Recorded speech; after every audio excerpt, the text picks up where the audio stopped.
Good morning dear students. आज हम एक नए वीडियोस के साथ आपके सामने प्रस्तुत हैं। मेरा नाम रवि परिहार है और मैं बॉटनी विभाग में गवर्नमेंट नगर कॉलेज में सहायक आचार्य के पद पर कार्यरत हूँ। तो आज हम सिलेजिनेला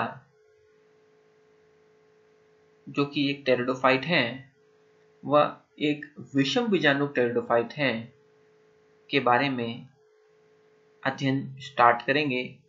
उसके प्रथम पार्ट के बारे में अध्ययन करेंगे।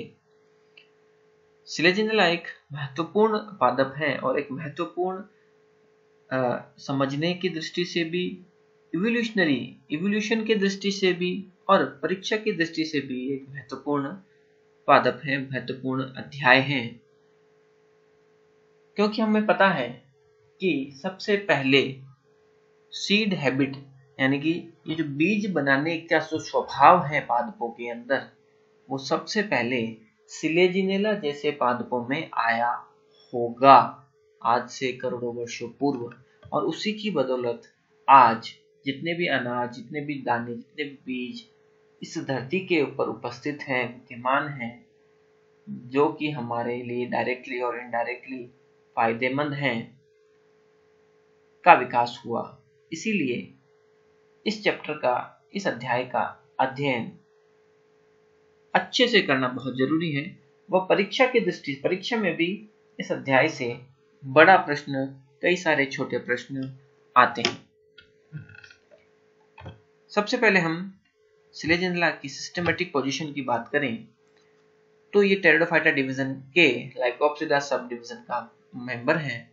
इसके गण का या ऑर्डर का नाम सिलेजिनेलेस है।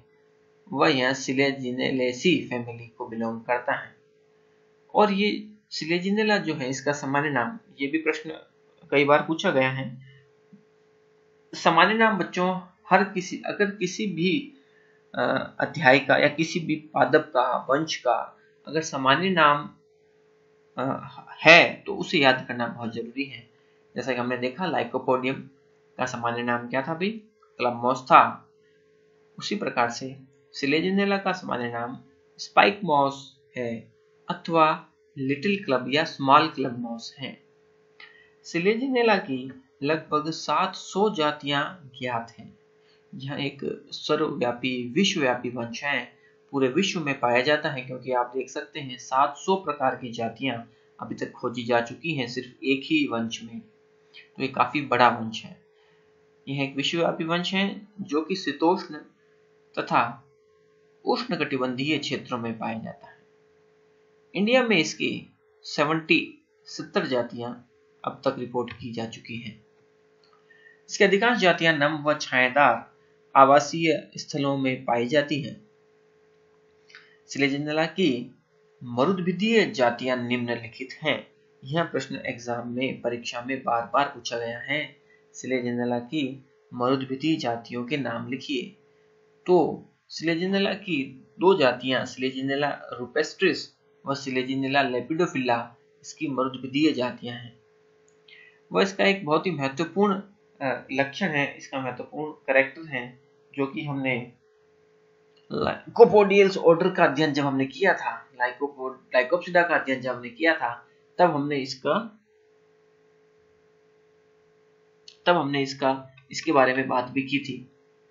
और वो महत्वपूर्ण चीज क्या है, देखें आप, कि जो ये मरुद्भिदीय जातियां होती हैं सिलेजिनेला की, वो गुच्छित स्वभाव दर्शाती हैं, यानी कि वो बहुत गुच्छे के अंदर रहती हैं। और जब शुष्क दशाएं आती हैं तो ये पौधे गेंद की तरह हो जाते हैं, सूख कर गोल गेंदनुमा आकृति बना लेते हैं। और आपको ऐसा लगता है कि ये पौधा तो सूख गया है, परंतु पानी मिलने पर या पुनः बारिश आने पर ये पुनः ताजे व हरे हो जाते हैं। इसीलिए इन्हें पुनर्जीवनी पौधे या रिसरेक्शन प्लांट या पुनर्जीवनी पौधे भी कहते हैं। और यह भी परीक्षा में बच्चों बार बार पूछा गया है कि सिलेजिनेला को पुनर्जीवनी पौधे क्यों कहते हैं। इसके पीछे इसकी पत्ती के अंदर एक विशेष प्रकार की संरचना, जिसको हमने लिग्यूल कहा है, वो जिम्मेदार है कि किस प्रकार से जब ये सूख जाता है तो ये मरता क्यों नहीं है, ये पानी की व्यवस्था कहाँ से करता है। तो मैं आपको बता दूं कि इसकी की पत्तियों के ऊपर एक छोटी पत्ती नुमा स्ट्रक्चर होती है, छोटी सी जीविकाकार स्ट्रक्चर होती है जिसे हम लिग्यूल कहते हैं। वो जो लिग्यूल है उसके अंदर ग्लोसोपोडियल सेल्स होती हैं। उन सेल्स के अंदर पानी को स्टोर करके रखने की क्षमता होती है, जो कि शुष्क दशाओं के अंदर पौधे के काम आते हैं और ये पौधे को मरने नहीं देते हैं। तो रीसरेक्शन प्लांट किसे कहते हैं भाई, सिलेजिनेला को। अब हम सिलेजिनेला की कुछ महत्वपूर्ण जातियों के बारे में अध्ययन करेंगे, डिस्कस करेंगे, और यह भी एग्जाम में पूछा गया है। मध्यबुद्धीय जातियां भी पूछी गई हैं और ये भी पूछी गई है।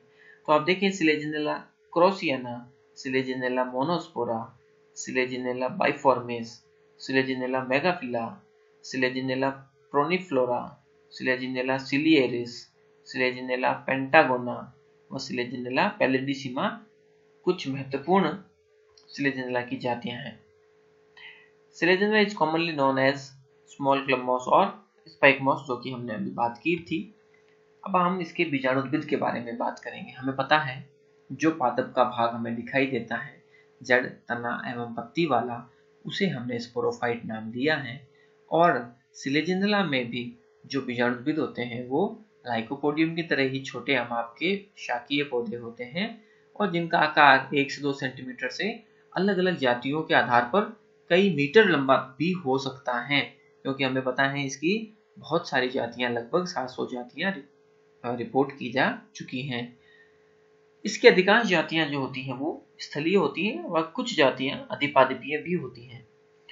इसकी विभिन्न जातियों में शेप, उसका आकार, उसकी सममिति यानी सिमेट्री व उसकी आकार की यानी कि मॉर्फोलॉजी में हमें विविधता देखने को मिलती है। जैसे हम बात करें कि जो सिलेजिनेला क्रॉसियाना है वो एक विसर्पी जाति है, जबकि सिलेजिनेला ट्रैकिफिला एक सब इरेक्ट जाति है, वह सिलेजिनेला इरिथ्रोपस एक इरेक्ट जाति है। तो इसमें हर तरह की वैरायटी आपको शेप, सिमेट्री और मॉर्फोलॉजी के आधार पर मिल सकती हैं या मिलती हैं। स्पोरोफाइट की ही हम बात कर रहे हैं, उसकी आउटर मॉर्फोलॉजी की बात कर रहे हैं, बाह्य संरचना की बात कर रहे हैं। तो हमें पता है सिलेजिनेला का जो बीजाणुद्भिद होता है वो जड़, तना एवं पत्ती में विभेदित होता है। एक वह महत्वपूर्ण बात और है इसमें कि सिलेजिनेला के अंदर जड़, तना एवं पत्ती के अलावा एक और चीज जिसे हम राइजोफोर कहते हैं, किन्हीं किन्हीं जातियों के अंदर, यानी किन्हीं किन्हीं, मुख्यतया तो जड़, तना एवं पत्ती ही होते हैं, लेकिन कुछ जातियों में जड़, तना एवं पत्ती के अलावा राइजोफोर भी उपस्थित होता है। ठीक है, और इस राइजोफोर की आकृतिक प्रकृति के बारे में हम अध्ययन आगे करेंगे।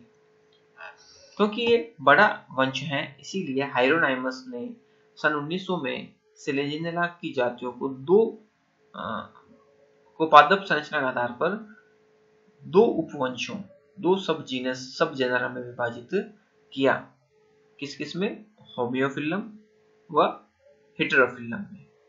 और इन दोनों उपवंशों में अंतर देखें आप, जिस प्रकार से लाइकोपोडियम को प्रिट्जल ने यूरोस्टेकिया व रोबेलोस्टेकिया में डिवाइड किया था, उसी प्रकार हाइरोनाइमस ने सिलेजिनेला को होमियोफिलम व हेटेरोफिलम उपवंशों में विभाजित किया है। यह प्रश्न भी एग्जाम में पूछा गया है बच्चों, इनमें अंतर बताइए। तो होमियोफिलम में स्तंभ सदैव सीधा होता है, जबकि हेटेरोफिलम में स्तंभ विसर्पी होगा। होमियोफिलम में जो स्टेम होता है वो द्विभाजी शाखाखंड दर्शाता है, जबकि हेटेरोफिलम में यह अनियमित शाखाखंड दर्शाता है। होमियोफिलम में पत्तियां समपर्णी होती है, तभी इसका नाम देखा आप, होमियो है। लीव्स होती हैं वो सभी एक ही प्रकार की होती हैं, वो सर्पिल क्रम में विन्यासित होती है, स्पाइरली अरेंज होती है। जबकि हम हेटेरोफिलम में पत्तियों के आधार पर ही ये होमियो व हेटेरोफिलम नाम दिया गया है। हेटेरोफिलम में जो पत्तियां होती हैं वो दो प्रकार की होती हैं, जो 4 रोज में या 4 पंक्तियों में व्यवस्थित रहती हैं, यानी कि इसमें छोटी, बड़ी और उससे बड़ी पत्तियां, अलग अलग प्रकार की पत्तियां हमें देखने को मिलती हैं। होमियोफिलम उपवंश में लगभग 50 जातियां सम्मिलित हैं, जबकि हेटेरोफिलम में बाकी सभी जातियां यानी सिलेजिनेला की अधिकांश जातियां हेटेरोफिलम संवर्ग या उपवंश के अंतर्गत आती हैं। अगर हम बात करें उदाहरण की, तो होमियोफिलम का उदाहरण है सिलेजिनेला रुपेस्ट्रेस, सिलेजिनेला सिलेजिनोइडिस, और जबकि हेटेरोफिलम के उदाहरण है सिलेजिनेला क्रॉसियाना और सिलेजिनेला लेपिडोफिला। हम इसकी आउटर मॉर्फोलॉजी की बात कर रहे हैं, तो सबसे पहले हमने बात की कि ये जड़, तना, पत्ती एवं एक और पादप भाग राइजोफोर में विभाजित है। देखो राइजोफोर। जड़ के बारे में बात करें तो जड़ जो होती है वो प्राथमिक जड़ें सिलेजेंडला में अल्पकालिक होती हैं और जो वयस्क पौधे में अपस्थानिक जड़ों द्वारा प्रतिस्थापित हो जाती है। ये इसका मुख्य लक्षण है, यानी कि जड़ें अपस्थानिक होती है, एडवेंटिशियस प्रकार की होती है। दूसरा जो पादप भाग राइजोफोर की हम बात करें तो सिलेजेंडला की कुछ जातियों में तने के द्विविभाजन बिंदु से अनेक दीर्घ बेलनाकार अशाखित व पर्णहीन शाखाएं नीचे की ओर विकसित होती हैं और इन्हें हम राइजोफोर कहते हैं। ये महत्वपूर्ण चीज है भाई, ये एग्जाम में पूछा गया है बार बार। इसके तने की बात करें तो अधिकांशतः जो स्तंभ होता है वो इरेक्ट या क्रीपिंग होता है, हमने देखा भी था होमियोफिलम व हेटेरोफिलम में। और ये पत्तियों से ढका हुआ द्विभाजी शाखित होता है वह या अनियमित शाखित होता है। पत्तियों की अगर हम बात करें तो पत्तियां छोटी होती है, सवलंत होती हैं व लिग्यूलेट होती हैं। पत्तियों के ऊपर एक छोटी पत्ती नुमा संरचना जिसे में लिग्यूल नाम दिया गया है पाई जाती है। और हमें पता है लिग्यूल के अंदर ग्लोसोपोडियल सेल्स पानी को स्टोर करके रखती हैं। इनका आधारी भाग चौड़ा व शीर्ष पतला होता है, यानी कि पत्तियों का आधारी भाग होगा वो चौड़ा होगा और शीर्ष भाग से वो नुकीली होती है। तो बच्चों ये हमने सिलेजेंडला के बारे में जनरल डिस्कशन किया है। अगले वीडियो में हम इसके आंतरिक संरचना के बारे में अध्ययन करेंगे कि इंटरनल स्ट्रक्चर, रूट, स्टेम, राइजोफोर व लीफ की इंटरनल स्ट्रक्चर कैसी है व उनमें कौन कौन से भाग आपको दिखाई देते हैं, किस प्रकार का रंभ आपको वहां दिखाई देता है, उसके बारे में अध्ययन हम करेंगे नेक्स्ट वीडियो में। Thank you.